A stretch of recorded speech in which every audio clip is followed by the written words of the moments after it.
suporta ng Pilipinas. Sumisilip si JP, nakita siya ni Innocent. Mukhang papasok na ngayon ng SRG. Tinatry nila yung first down si JP.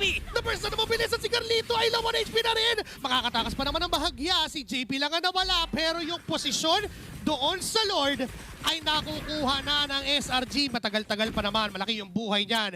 Hindi nakakayaning sumilip pa. Sa ngayon, Uy, hindi sumisilip! natin alam kung pwede pa kasi si Sanford ay tumingin doon. Nandiyan na rin si Carl TZ at mukhang si Innocent ang Bang! the first down agad na the GOAT. Binitawan pala ng Si SRG. Ohip! Pero si Ohip magkapalit. Nakapumawala na rin pero si Uy, si Carl. Carl! At si Sanford din nandun pa rin ang buhay. Nandiyan pa rin naman si Sanji. Oh my Mababalikan God! out. Immortality. Makakatakas ba? Wala pa siyang wings by wings na pwede gamitin para makalabas ng mapa. Immortality down as well. Uuwi si Carlito para magdepensa ng mga minion waves. Binay time na lang saglit. Itong si Carl, men, tapos ang laban. Sanji! Sanji! Sinubukan niya kunin si Innocent. Winter Crown. Wala siya. Ibang parakas. Sanji's gonna go down. Ngayon yung apat na natitirang member ng Team Liquid ay susubok pang muling sumilip. Nandyan si Sanford. JP sa harap. Si Oip sa likod. Nag-aabang na magandang target. Ngayon si Carl TZ. Papasok Pinipwesto si Carl. na naman. Sanford goes in.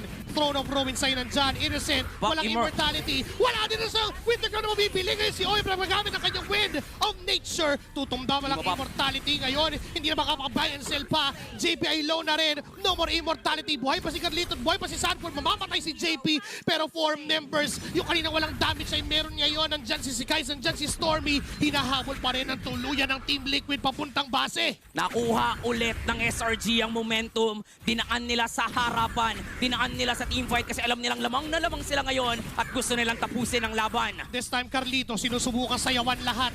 Sinusubukan lahat para makadepensa. Ngayon, it's Sanford alone from Team Liquid Philippines trying to do miracles. Pumupuso pa. Trying to save. May mga minions sa kasunod. Binubura siyang paunti-unti. May immortality magpapop ng mga minions sa base. 6 seconds sa Sanji. Hindi na aabot yun. It is